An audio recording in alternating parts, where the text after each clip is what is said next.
I'm Carol Cohn, and welcome to Purpose 360, the podcast that unlocks the power of purpose to ignite business and social impact. Welcome to Purpose 360, the podcast that explores the power of purpose to drive business success and societal and environmental impact. I'm your host, Carol Cohn, and today we're bringing you an edited encore of one of my all-time favorite episodes, an inspiring and deeply insightful conversation with Paul Polman, recorded shortly after the release of his groundbreaking book, Net Positive: How Courageous Companies Thrive by Giving More Than They Take. If you're not familiar with Paul, he's the OG of purpose. He's a globally recognized business leader, co-author, climate and equality advocate, and one of the most visionary CEOs of our time. As the former CEO of Unilever, Paul famously broke with short-term Wall Street pressures to champion long-term thinking, stakeholder capitalism, and a bold environmental and social agenda. Under his leadership, Unilever didn't just talk purpose, it embedded it throughout the business. Their purpose was making sustainable living commonplace. And that drove a 300% shareholder return over 10 years while leading the charge on sustainability and equity. In Net Positive, co-authored with the delightful and a good friend, Andrew Winston, Paul offers a bold manifesto for a new kind of leadership, one that meets the moment of our global challenges by asking not how can we do less harm, but instead, is the world better off because your business is in it? That simple, provocative question is at the heart of his book and at the center of our conversation. As the book says, being net positive means improving well-being for everyone we impact and at all scales, every product, every operation, every region and country, for every stakeholder, including employees, the engine of all of our companies. They're at the heart of what we do.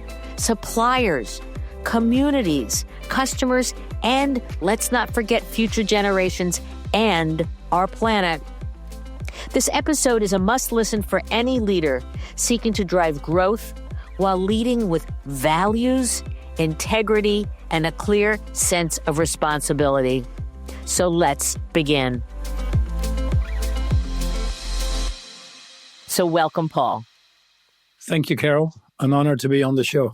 On LinkedIn, you say the best advice you were given is that you either make dust or you eat it. You've been making dust throughout your career by mobilizing businesses to better serve humanity. So why? What is your purpose that drives this work? Oh, thanks, Carol. I've always believed that it's important to do the harder rights than the easier wrongs, and that you really should fight for some of the basic values that make humanity function. Values like dignity and respect, equity, compassion. And anytime these values get violated or attacked, you really have to speak up because you're talking about the future of humanity. We should actually have not had to write this book in the first place. That would have been better for us. But we're finding ourselves at a crucial junction for humanity. We're actually stealing from future generations.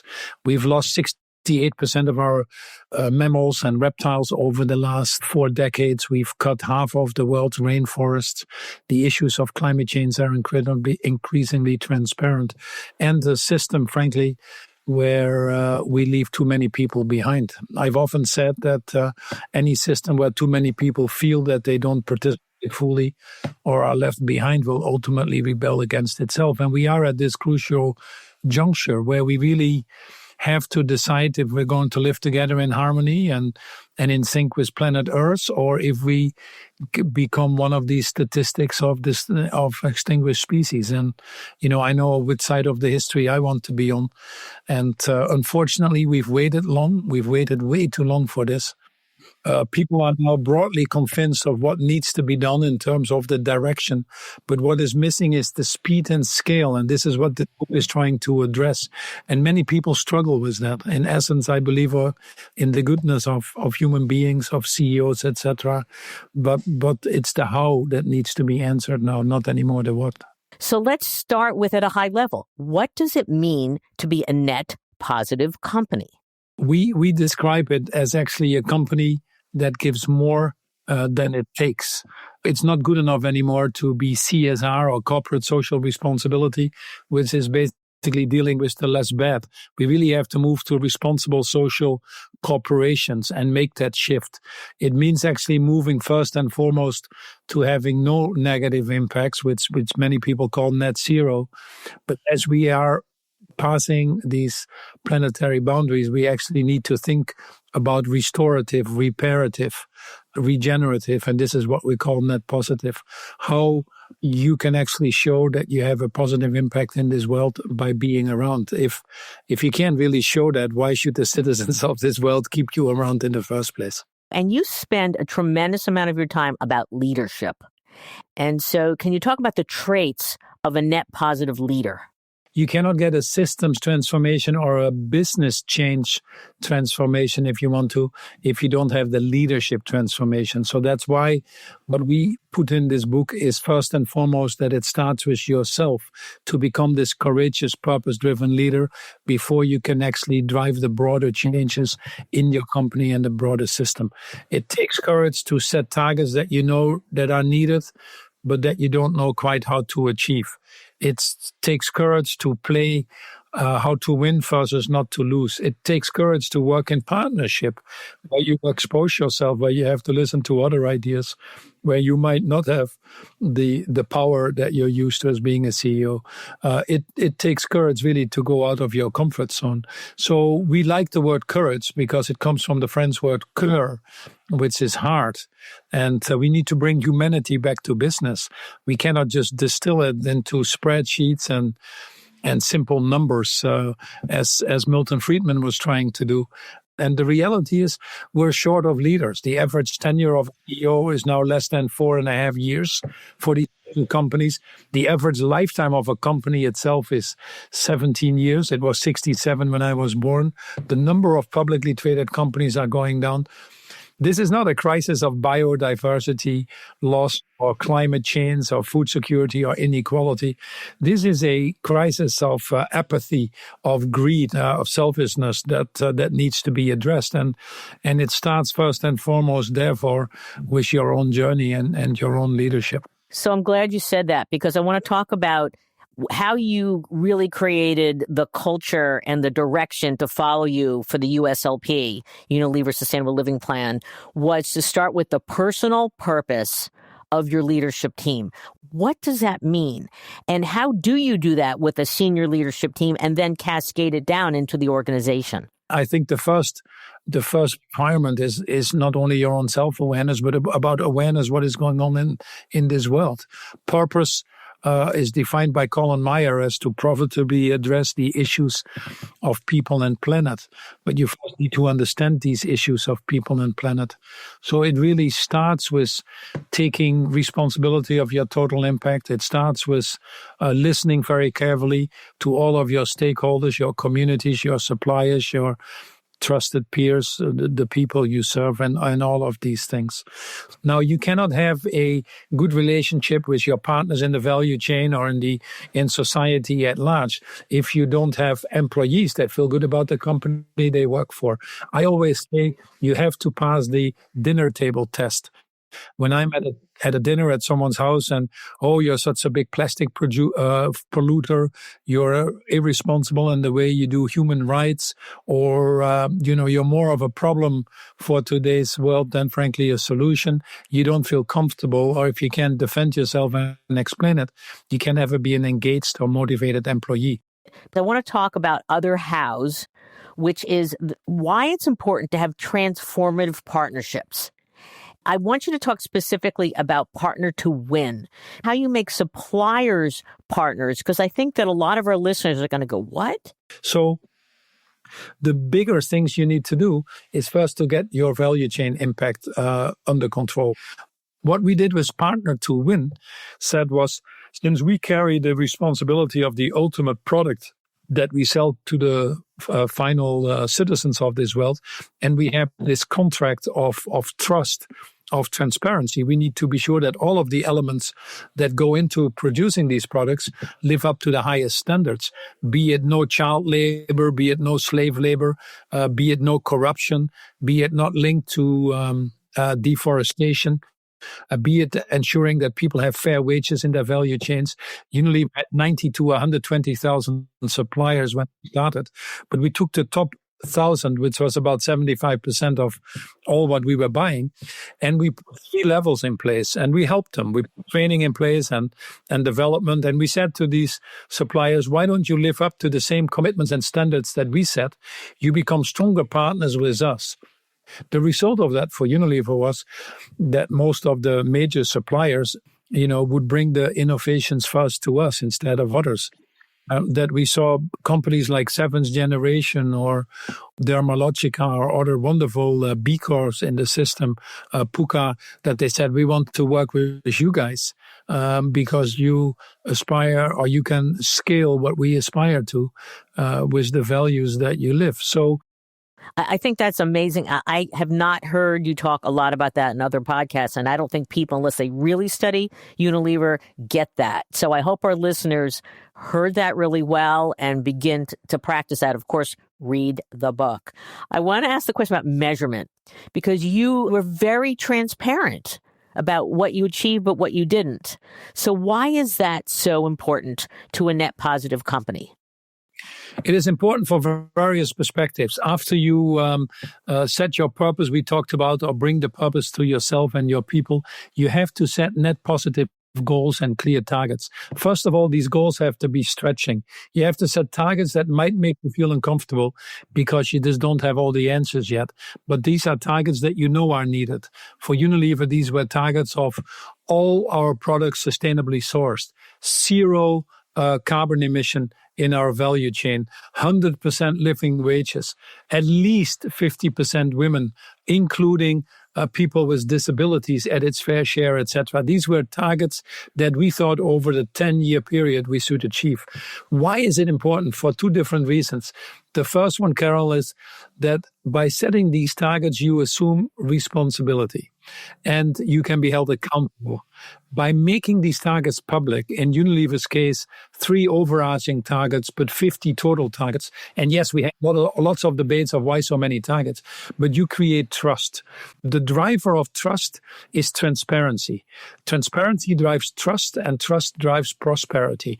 So we found that making this transparent, reporting on it every year, inviting all of our stakeholders to come with us on that journey, lifted up the level of trust that was bestowed on Unilever, that got translated into becoming the employer of preference in all of the countries that we operated in, employee engagement in these relationships we talked about.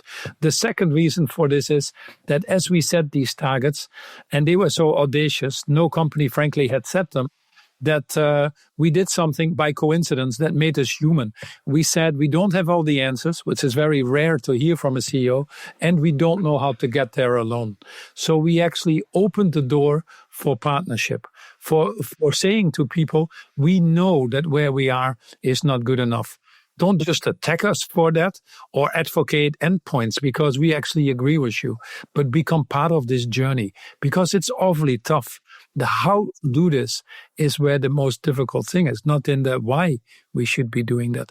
So setting these goals and these clear targets, well, we call it obviously blow up your boundaries is what we talk about in our book. Absolutely. I totally agree to that. You're talking about humility, having the humility to say, I do not know the way forward, but I'm inviting others in. What does it feel like to be an employee in a net positive company? And the most important thing is really the cultural change. Culture is really a function of the values that you put out there, but more importantly, the behavior. It's the value and behavior that decide the culture.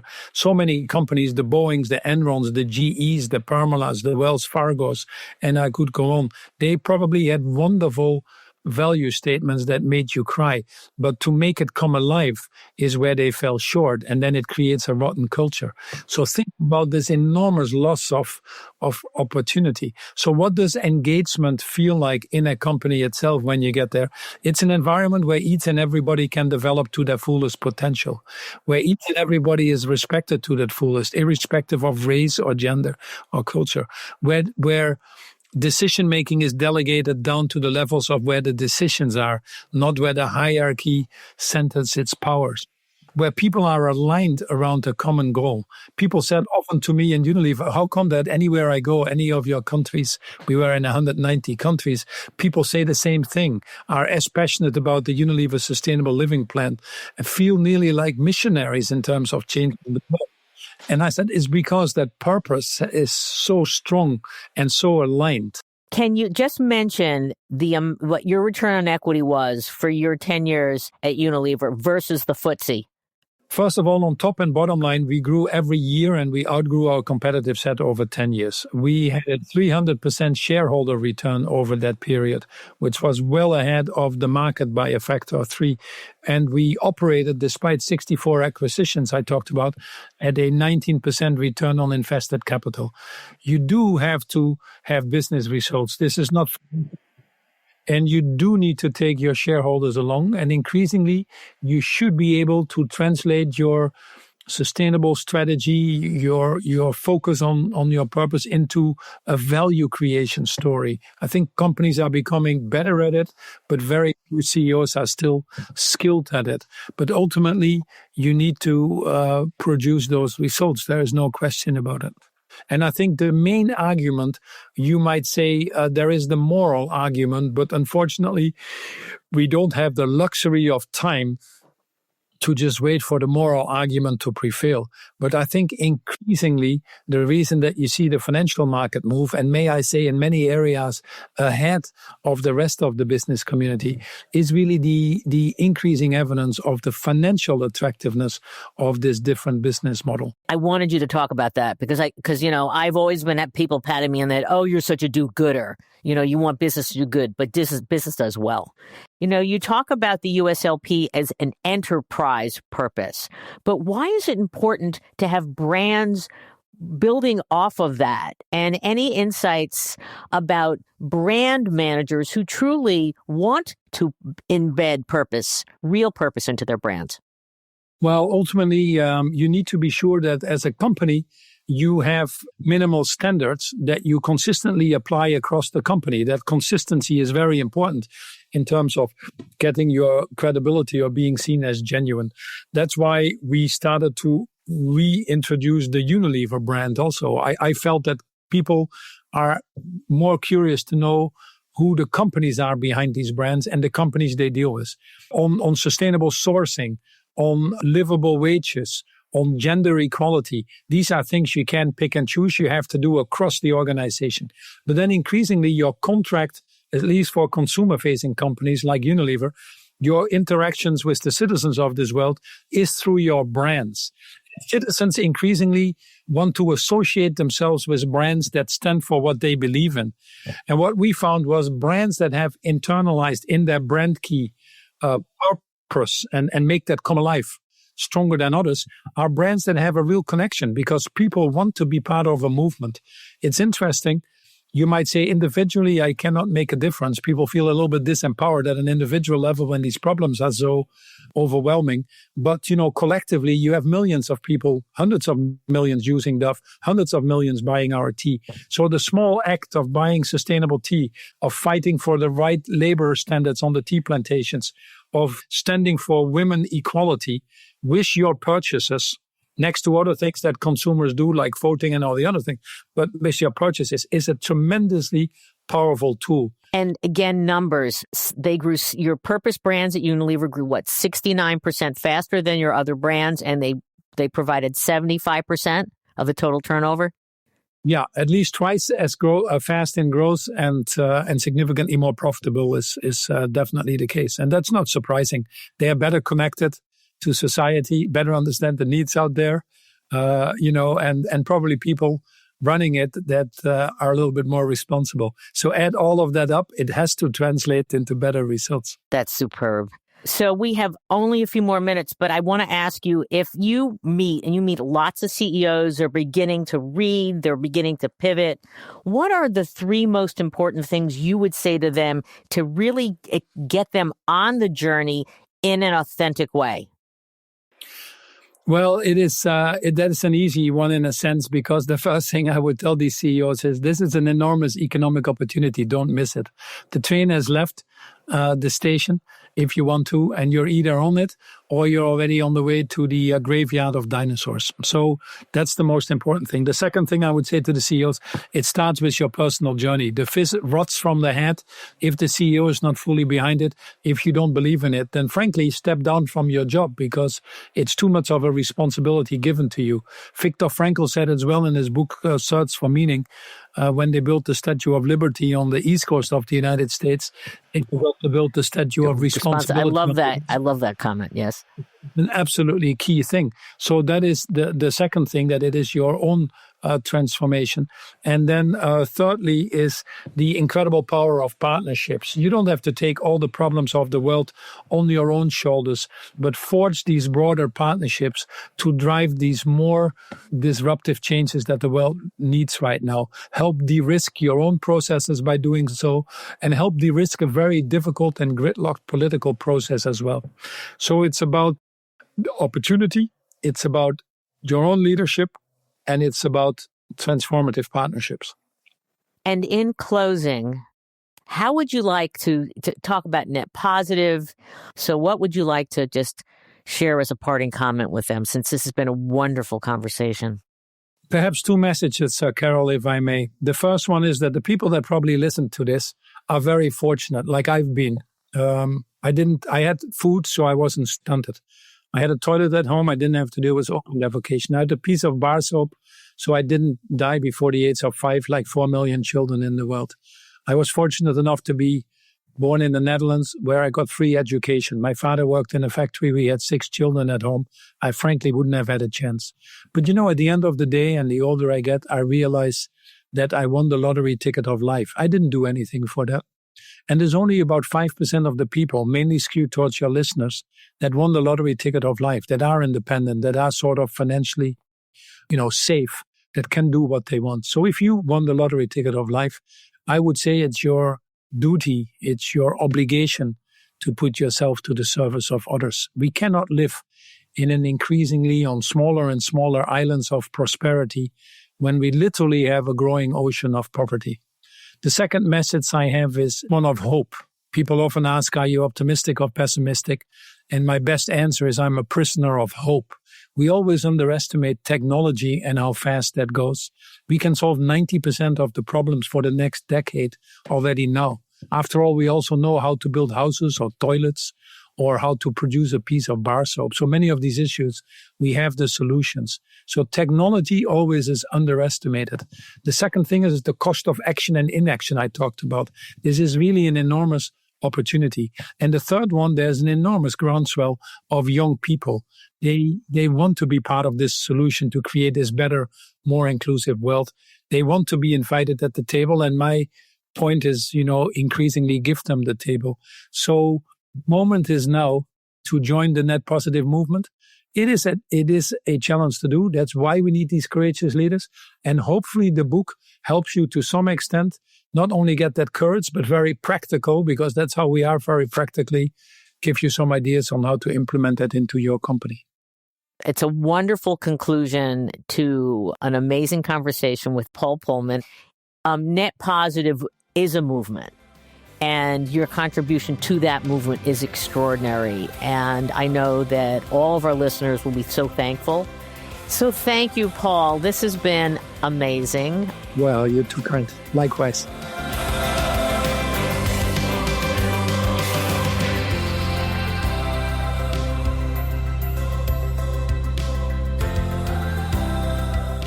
This podcast was brought to you by some amazing people, and I'd love to thank them. Ann Hundertmark and Kristen Kenny at Carol Cohn on Purpose, Pete Wright and Andy Nelson, our crack production team at True Story FM, and you, our listener. Please rate and rank us, because we really want to be as high as possible as one of the top business podcasts available, so that we can continue exploring together the importance and the activation of authentic purpose. Thanks so much for listening.